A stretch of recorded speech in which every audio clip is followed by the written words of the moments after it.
Hello and welcome to the City Show. I'm your host, Dr. Tom Krieger.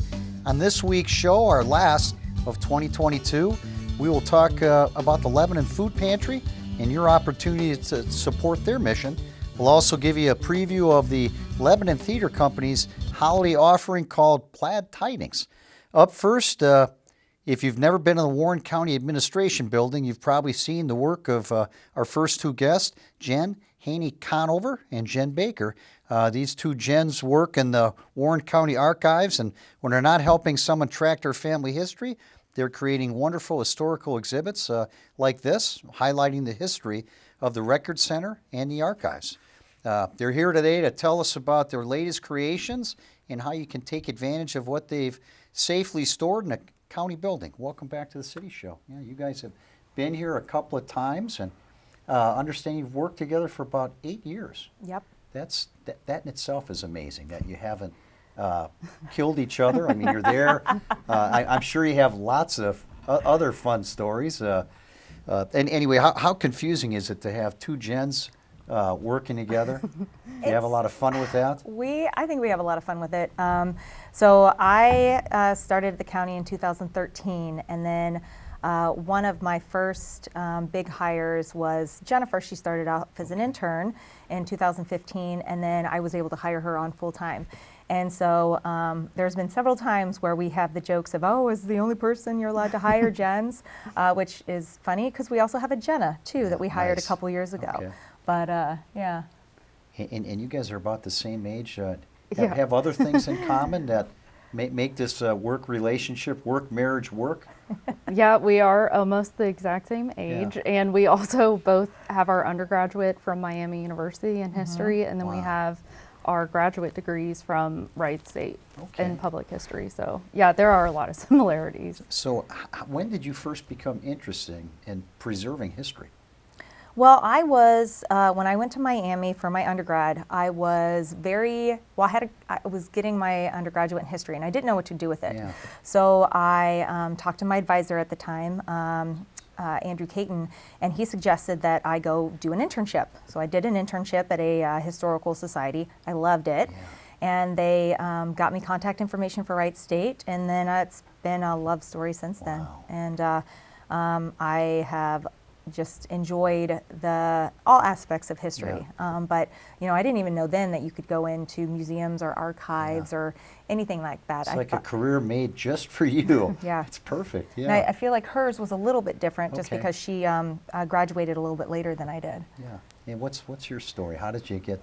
So I had my undergraduate in history, and everyone always asks you what you're going to do with it, and if you're going to be a teacher, which I was like, I don't really know that that's the path for me. So I was graduated for quite a few years and decided to just look for programs that had to do with history. And then I found the public history program at Wright State, which really seemed perfect because I just love old stuff. Yeah. And the thought of handling old stuff on a daily basis was really exciting for me. So, and then you also get to work a lot with the public, which is really fun, and teach them. That's neat. Can you explain the function the Archive Center does to serve our county? So we are multi-set. We archive and store the historic records for the county. And we have records that go back all the way to 1803, so the oldest records of the county. And then we also we do digitization for county departments, so in internal functions in terms of we still microfilm, so we put historic and permanent records on microfilm. We also scan them into our different database systems that the county uses for juvenile court, probate court. We have been working with Children's Services to help them digitize their more recent records into their system so they have better access to their records as well. And then we function as anything that we have in our repository that is not accessible to the public, but is accessible by like the clerk of courts or other departments. We are the repository for the newer records, so then we get those out when there's public records requests so people can access either their divorce records or house records, all the things records. They thought they lost in the kitchen drawer. Absolutely. You know that drawer. Everything's in there, Yep. but nothing's really in there. Yeah. So you guys have all that. Yeah. Wow. Yeah. Do you help with lost keys too? If I lose my keys, I get a lot of questions. Yeah. But what's the funniest question that you've had that you can share? Because I'm sure there are some that are, you know, are people looking for relatives and their history as well? And, family trees and. I would say probably sometimes when you're looking up your family history, you might find a few characters that you did not anticipate, you know, so you might know the general timeline of your family's history, but we have a lot of court records for the county that go back to 1803. So, you know, they might dig up a little bit of dirt on their family that they might not have anticipated. We found some criminal records for some relatives or ancestors that lived in Warren County. So if you're curious about a relative and you want to get a picture of them with that number, would you have that picture with the number that? Unfortunately, we don't. Do you make T-shirts up for them too, or? No, we actually just talked about this yesterday. Today. We don't have a lot of inmate pictures, but we do have inmate packet or inmate record for the early 1900s to about 1960s of individuals who might have been picked up for whatever from the sheriff's office. And there's a lot of interesting individuals, and it gives you identification of what they look like sometimes and also what they were picked up for. So if somebody was being silly and did things that they weren't supposed to do, we have those records as well. And a lot of that information is actually online as well. If somebody just gets an inkling to come down and get some time with you to research something, is there a cost? Do they have to pay for that? Or? No. So we are a public office. So we are open general hours, 8 to 4:30. And you can reach us by coming into the office while we're open, or we also answer email requests or even phone requests. We've actually had some mail requests as well. So yeah, it's completely free. The only thing we might charge for is if we have to make paper copies or if we have to mail them out to someone. That makes sense. But other than that, we try to digitize as much as possible for people to make it easy to research at the archives. Okay. So I understand you guys create exhibits.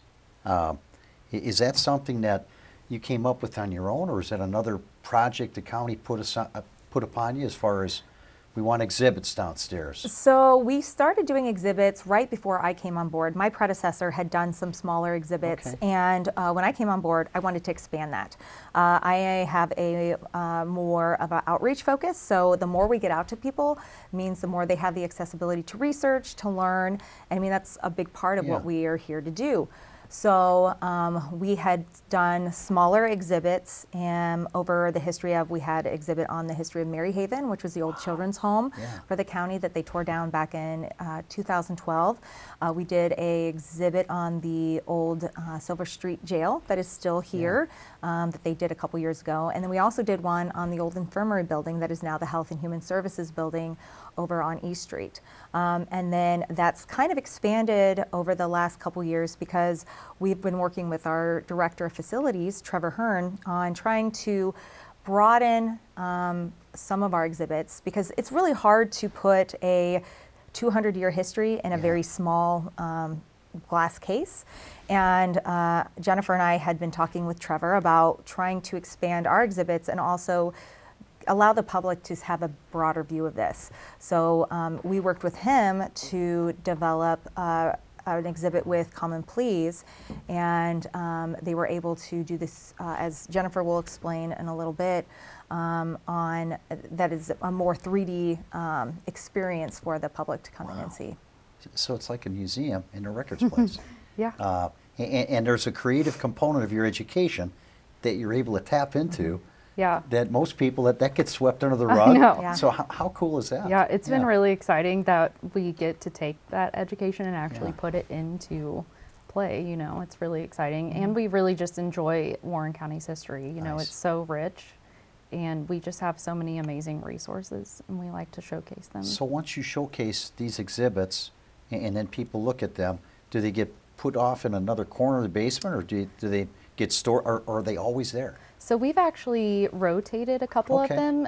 With the pandemic, we didn't create a new one like we normally would. So we rotated some of those recently that people haven't seen in a few years. So we do keep all of them. And then if we So for instance, we worked on the wall exhibit this Yeah. summer instead of our exhibit cases, so it was just easier to rotate stuff that people hadn't seen. So now that we're kind of expanding out of the basement in the administration building, it's Yeah. giving us the opportunity There it is. Oh, to that's reuse incredible. some of those. So yeah, this is our current exhibit that helps tell the history of the Warren County Record Center. We just recently, in August, celebrated our 20th anniversary. So this one was especially exciting because we learned a lot about our department that we were not aware of, but we've also been at the Record Center for about half of its existence. So, you know, we were able to finally celebrate some of the accomplishments of the people who helped Yeah. start our department, Wow. but then also some of the things that we've implemented since we've started. Yeah. You know, you hear so much about government type employees, and I think there's a lot of negative things cast upon them. And with that, I would think that would have been a great place to just go hide. You could have put some cots down there, could have been a break room. Yeah. But no, you guys are like, let's do something Yeah. with this. And what motivated you to do that? Because that's incredible. Well, we want to be as viable and we want to be as visible as we can. Yeah. And we want the public to know that they can come to us as a resource, and that we also want to, you know, we have all these documents that are for the county, but the county itself has such a rich history, the county government. So with these exhibits that Jenifer and staff have been able to put on, it's showcasing the structures that we have, the individuals who have allowed us to be the great county that we are over the last 200 years. And especially with this exhibit about the Record Center, it really gives us a chance to showcase how records have been kept over the last 200 years, and why it's so important that we're maintaining this history, and why we keep what we do, and why we are able to have such a important department within the county. It seemed like a great field trip for kids. Do Yeah. you get kids coming out there at different grades to look at this? And do you work with the schools on that? So one of my main job functions is that I go out to the local schools within Warren County and Nice. teach the students about archives and how they can utilize the archives during their education experience. So I usually end up taking some of our resources to the schools because it's just easier for the teachers than trying to wrangle all the children sure. and get them Yeah. into the archives. So we do reach out a lot to the local schools Wow. and try to teach the students about what the archives is and how they can use it, and hopefully raise awareness for the students, you know, as they progress through their Nice. education about how they can utilize archives. Can you tell us about the display you're presently working on in the basement? Do you have a project going on right now that you're... So right now we have been talking to Soil and Water Conservation. They're going to be coming up on their 80th anniversary or 80th annual meeting in a couple years. They have some individuals on the board that are going to are thinking about retiring, so we want to get their oral histories, and we're hoping to get an exhibit working with them sometime in the next year and a half to really showcase the history that they have had over the last 80 years in the county. Okay, well, that's fantastic. And you have a new permanent exhibit in the county courts building, and we're looking at that right now. So this was our first major challenge when it came to creating a permanent exhibit for the county. All of the prior exhibits we created were temporary and they were movable.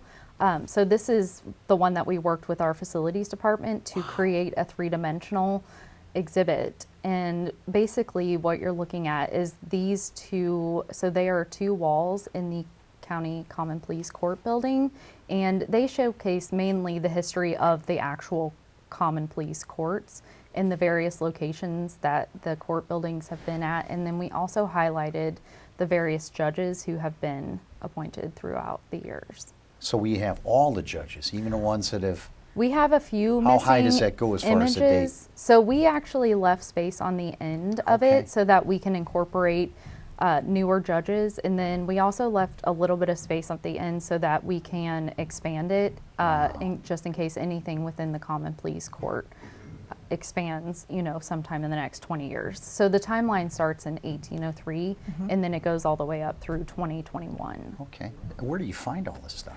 So the great thing about this particular exhibit, especially the exhibit wall itself, we utilized almost all of our primary sources that are Okay. located within the archives. So with the exception of a couple images, most of these came from our department.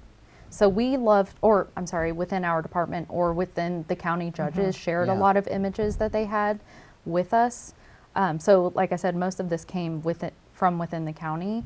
The information that we utilized for the exhibit itself, that was all included in our records. Okay. So our records document the buildings within the county excessively. You know, that's the best location to go to if you're looking for information about Warren County history. Oh, so fantastic. So yeah. And can anybody just come and look at the exhibits? They have to have an appointment, or are there days of the week that are limited? No, so it is a public building as well. So you can just go visit the building anytime that the building is open. Now, I understand one of the jobs you guys have is to help the public look up information on their families or businesses. What resources do you have for them to use in that case? So we have a lot of different resources. As I mentioned before, we house the archival records for the county.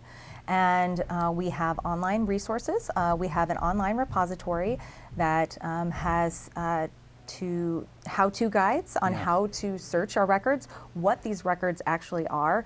And then we have records for the commissioners. We have actually all of the commissioners' journals from Journal 3 to Journal 22 online right now through their indexes. So if you are looking up, let's say, John Smith in the commissioners' indexes, you'll be able to see every page that that individual is included in the commissioners' journals. Wow. We have birth and death records, all of our birth and death records pre-1908 online that are accessible and searchable.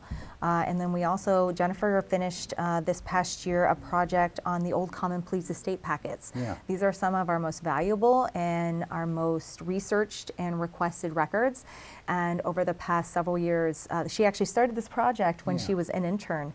She digitized and then indexed all of these records. They were the equivalent of 90 boxes, and everything from the beginning of the county of 1803 to 1855 is digitized and available online for researchers. Now, do people need appointments to come in and do that? They can just, Nope. wow.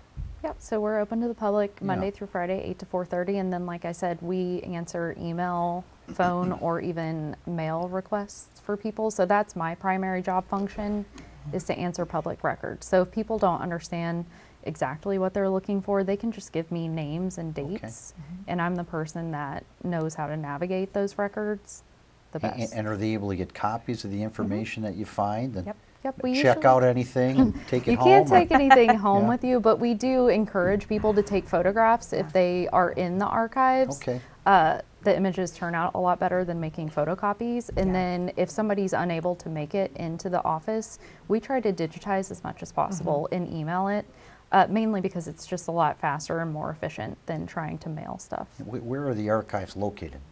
So we are located at the administration building here in Lebanon at 406 Justice Drive, and we are in the basement. And is there any information available online through your office? Yep. So Okay. we have a lot of searchable records. So you can go on there, and like Jen said, we have a how-to guide on how to navigate those records if you don't understand what you're looking for.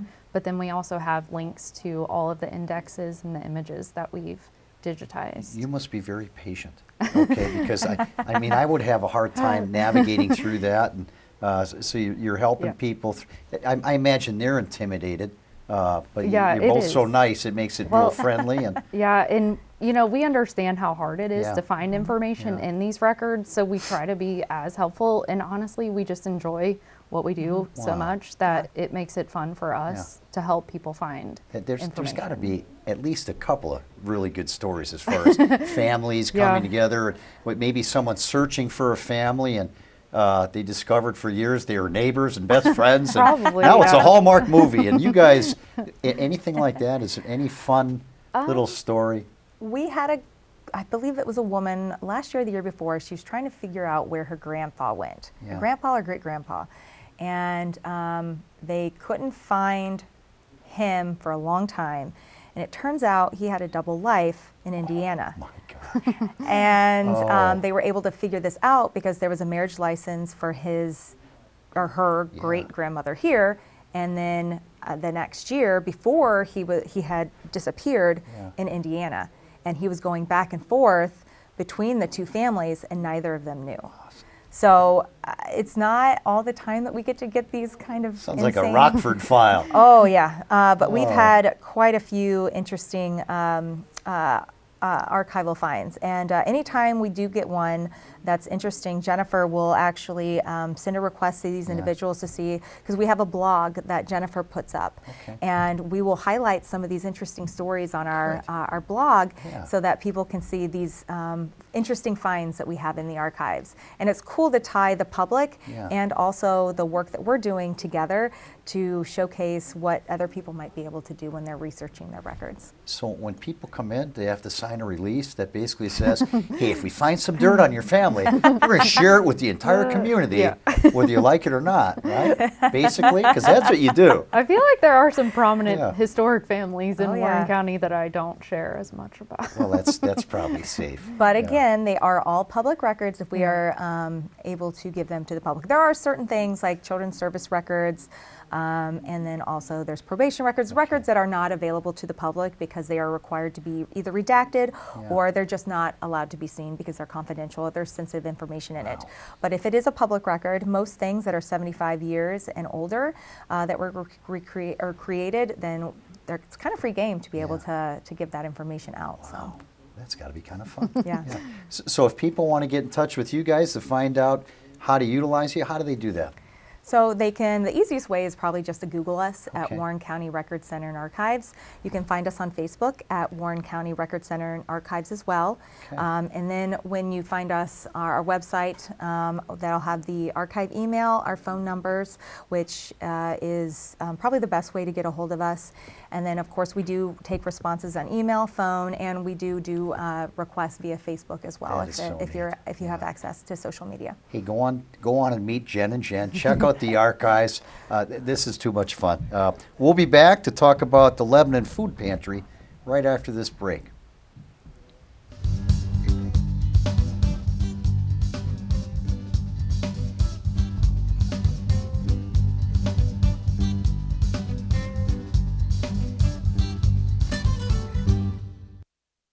Since 1954, Hardee's Interiors has been providing quality furnishings for homes in and around Lebanon, Ohio. Today, you'll still find quality antique and vintage furniture along with new made-in-America furniture of all styles.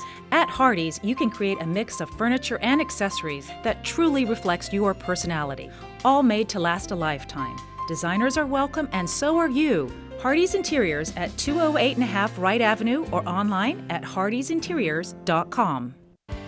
When you take a look at a Medicare plan, you have to have it fit for your life. And she has always been one with good information. I could trust her.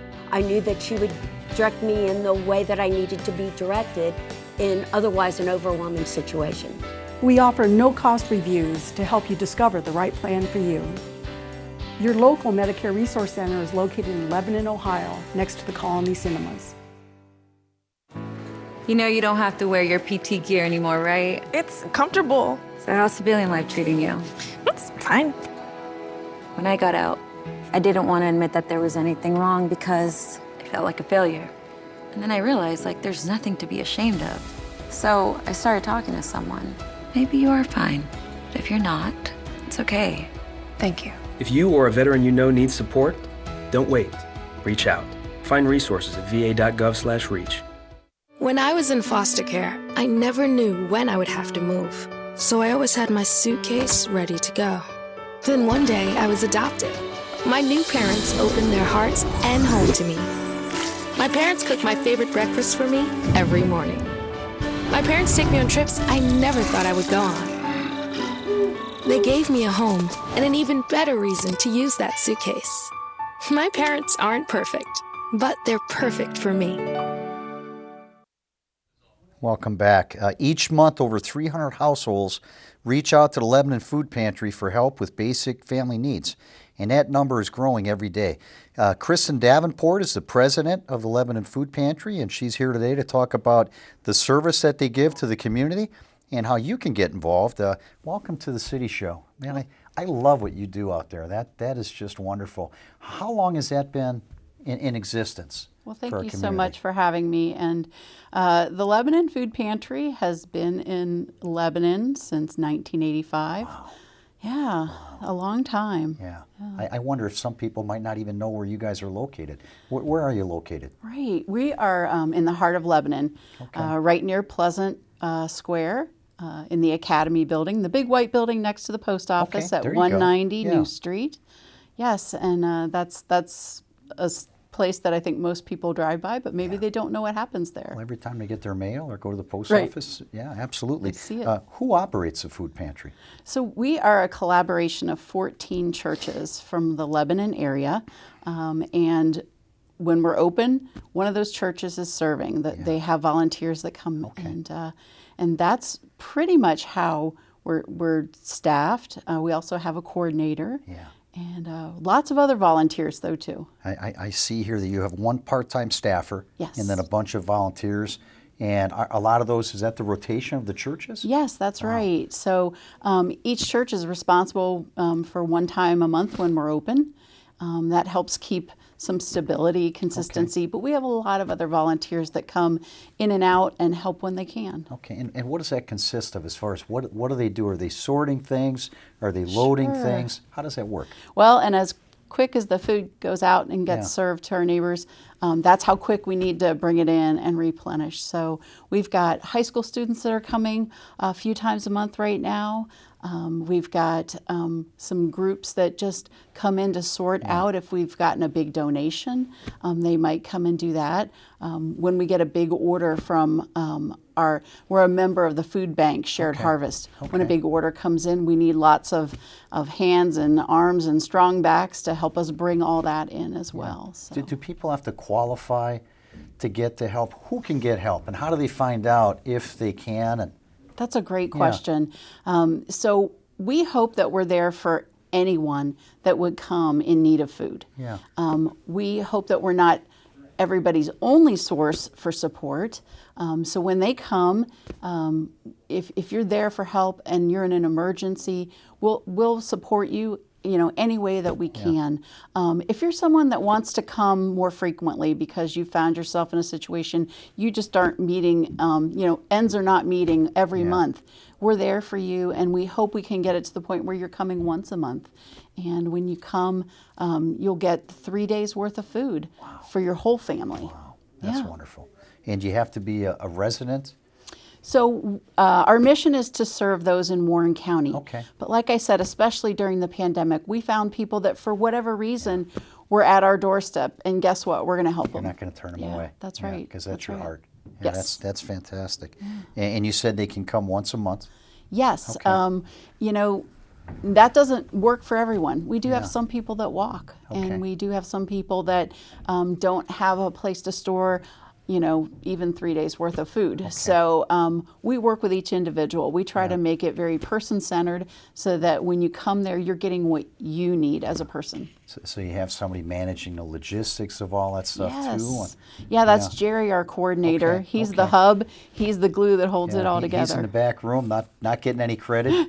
No, actually, we serve in the parking lot right now. Okay. We started that during the pandemic, so people Wow. come and they don't really have to get out of their car. They can just be served, and hopefully it's easy for them and easy for our volunteers too. What kind of food is available for people? Well, it's quite a variety. So we are part of the Emergency Food Assistance Program. So quite a bit of it is supplied by the federal government. But there is a variety because guess what? People donate food and the staples. We want to make sure everybody has what they need. There it is. in There's general. a nice list. Oh, that's a right? great list. Thanks for showing So that. is that the staples that you're talking Yeah, about? those are some Okay. things that we really That is like to helpful, have on yeah. the shelf. And those are things that people can donate. Okay. A lot of what you're seeing right now are things that aren't always available Yeah. to us for free. So we do buy a lot of that that you're seeing. And you have personal care items too. I understand you gave away 1,000 toothbrushes on 2 occasions last year. Yeah, everybody needs a new toothbrush every 6 months. So we decided that was going to be part of our mission to provide that. And a lot of times we have other personal care items. We have some folks that, consistently give shampoo and conditioner and deodorant and things like that to make sure people have what they need. Because yes, they might be hungry, and that's number one, but we also want people to have the things that they need to get better, to get things to where they should be. So how can we help the food pantry with your mission? That's a great question. So there's many ways to help. If you're somebody that can volunteer, you could call in while we're open. We're open Monday, Wednesdays, and Fridays, 9 to noon. We're also open in the evening on Wednesdays, 6 to 8 p.m. And you could call and just find out what's happening that week. Can you help? If you wanted to make a food donation, anything on that list that you just saw is a great way to help us.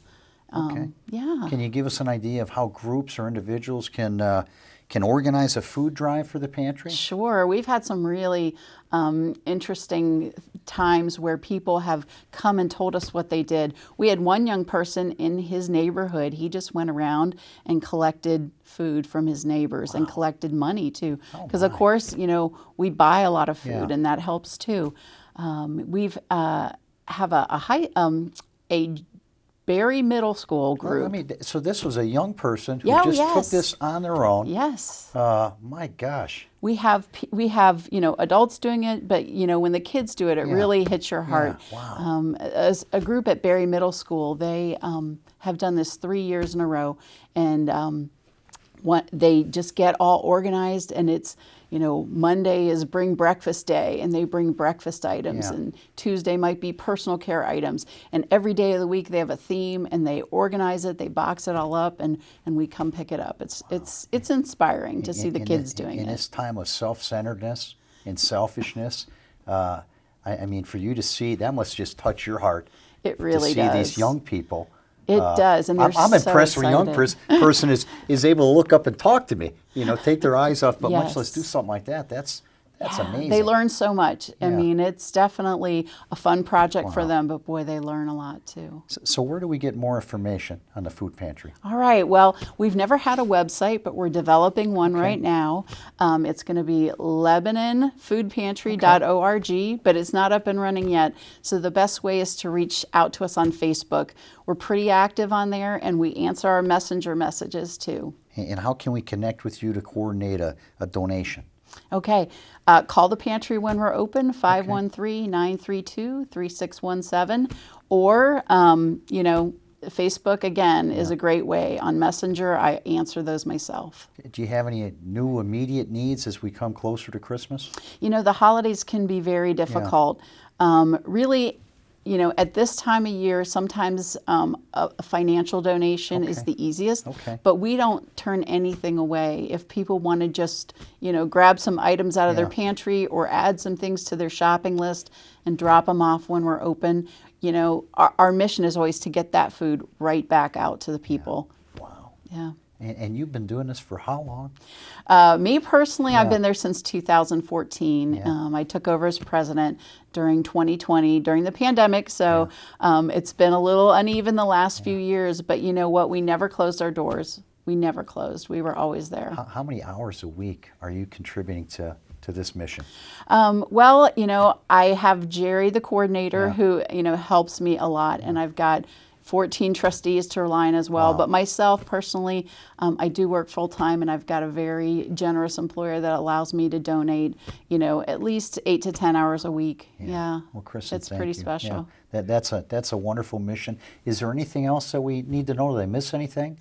Oh man, you covered a lot in our short time together, and I'm really grateful to be here. I would just like to say thank you. Lebanon is a generous community. We've gotten so much support, especially throughout the pandemic, and boy, your neighbors, they're grateful. Yeah, our churches, it's so neat seeing everybody come together like that in a great common cause, and there's nothing greater than feeding people. So that's right. Again, thank you and God bless you. I appreciate you. We'll be back with Wayne Dunn and Patrick Longfellow from the Lebanon Theatre Company right after this break.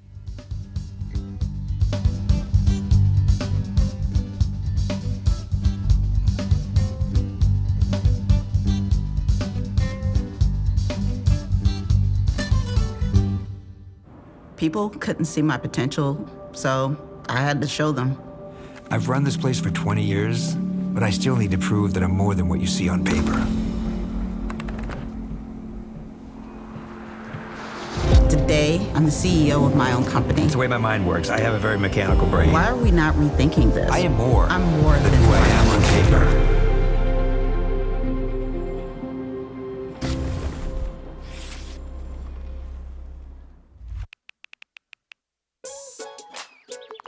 Worried about your friend, but don't know how to reach out?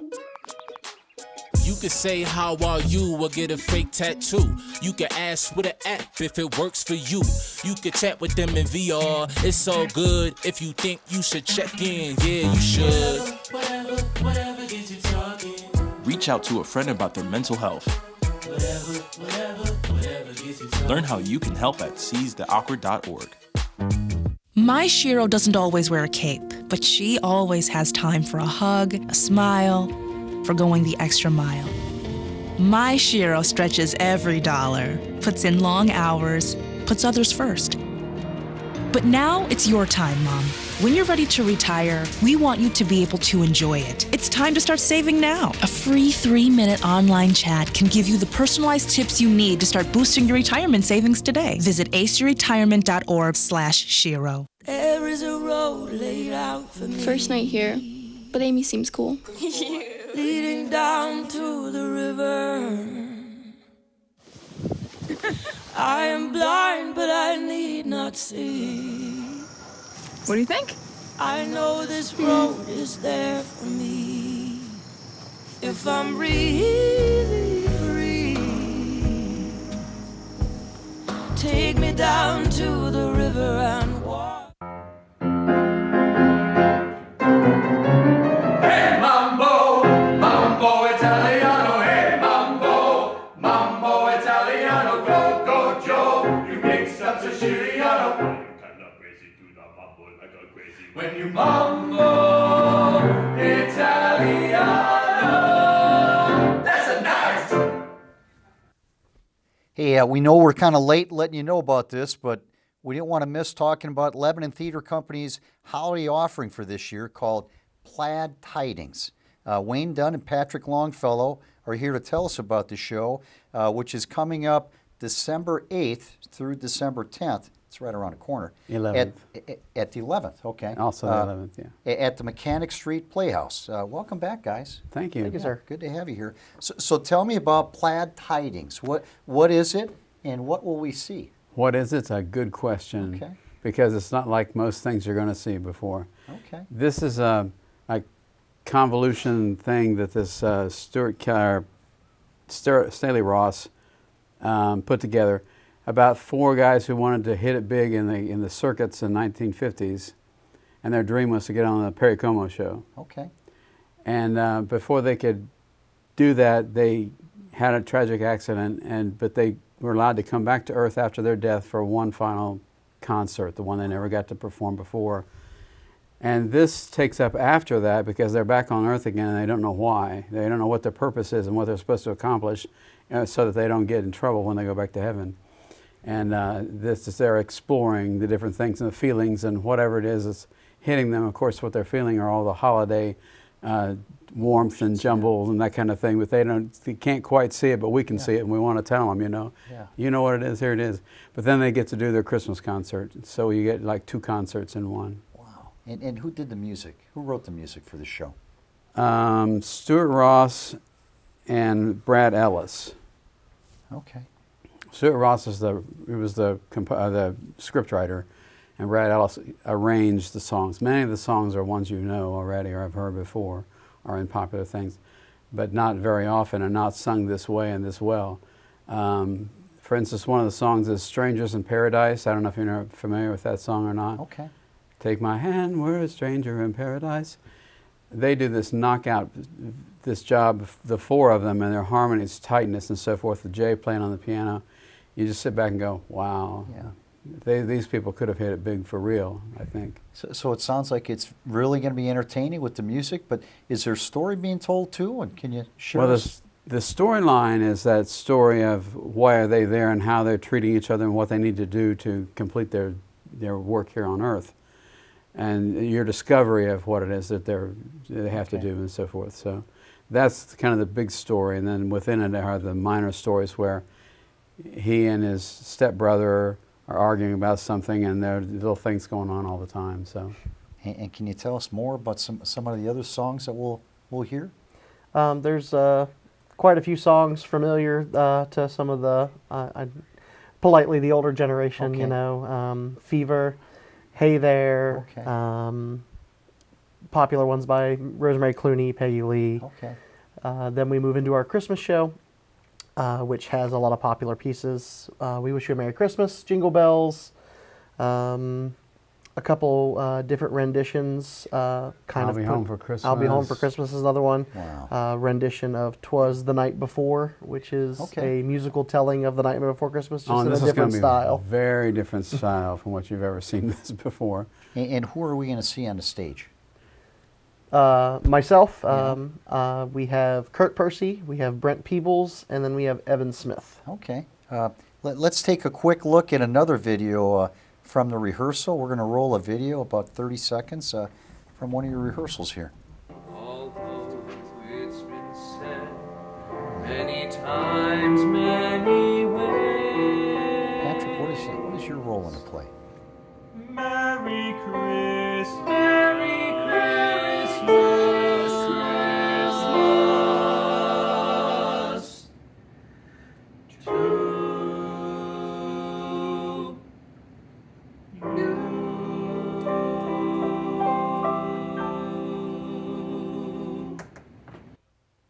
Patrick, what is your role in the play? So my character in the show is, his name is Jinx. He's the shy, kind of undergoing one. He just kind of got drug into it by his stepbrother.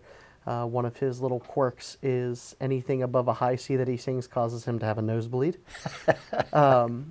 Throughout the show, he's terrified, doesn't know how to take the lead on anything, isn't really sure of himself until his solo Besame Mucho, Kiss of Fire, halfway through. He gets kind of his vibrato and his sense of self-recognition and kind of becomes more, I'm kind of full of myself for the rest of the show. So. That's neat. When are the performances? The performances are the 8th, 9th, and 10th, and the 11th at 7:30, but then the Sunday show also has a 2 o'clock matinee as well. Still got some seats available?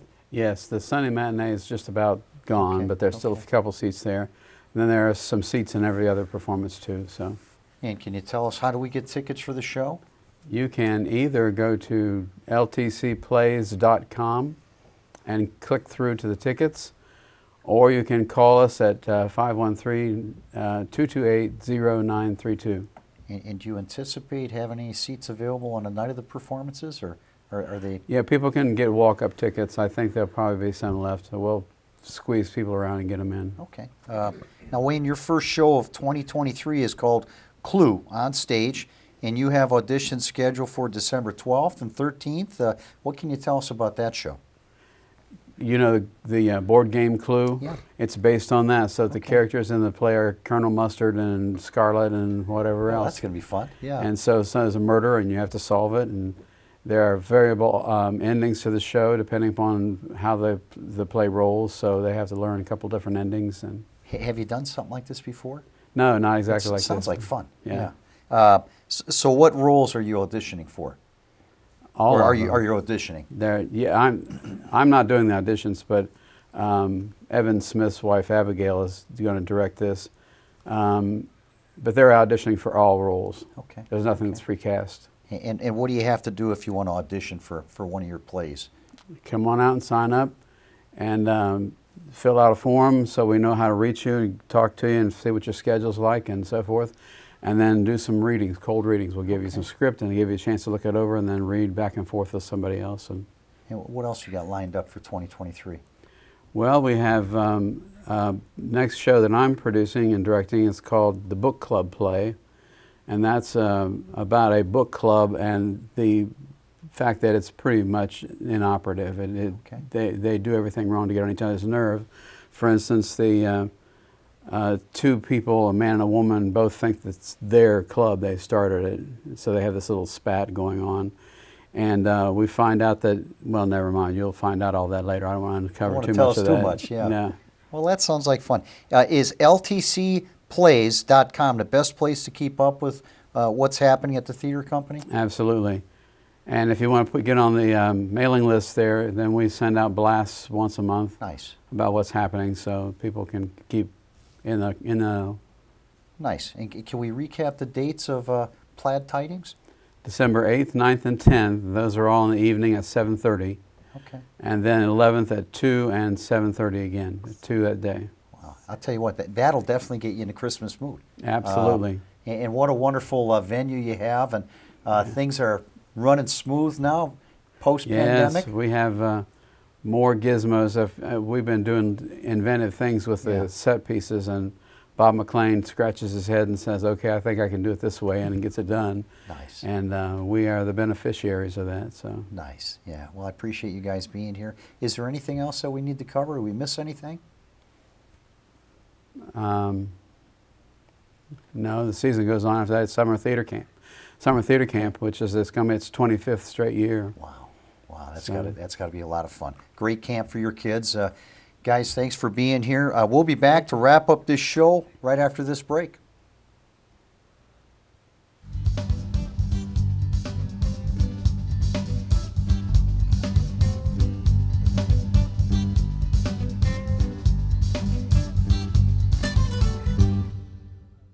Can't believe you're doing this alone. I've done it before. I remember.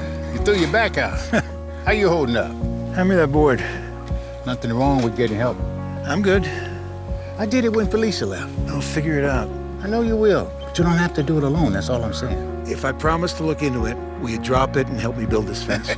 Now you need my help. It can be a real pain sometimes, you know that? Mm-hmm. If you or a veteran you know needs support, don't wait. Reach out. Find resources at va.gov/reach.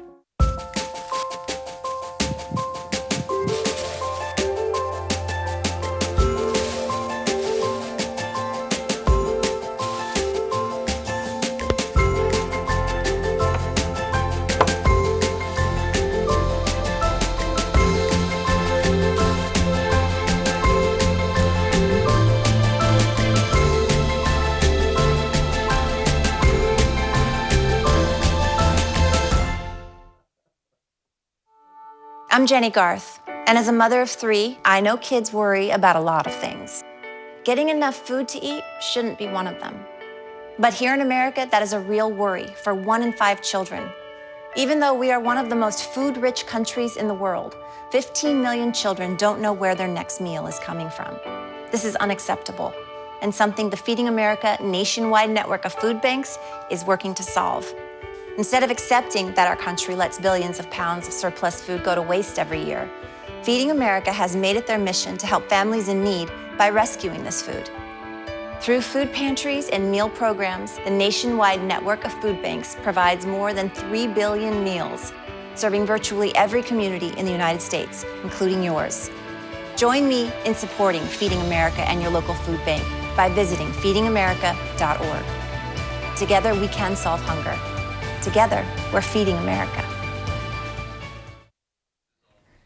Well, since this is the last show of 2022 and the last show of our producer, Joe Hackman, who's retiring later this month, we'd like to thank everyone who's ever had a hand in producing or appearing or running a camera for the City Show. Wayne Mullins came back to us in mind as we're in the show, along with Paul Hosher. For the first 2 camera operators for the program. This show would have never gotten off the ground without Mike McMurray, who we miss every day.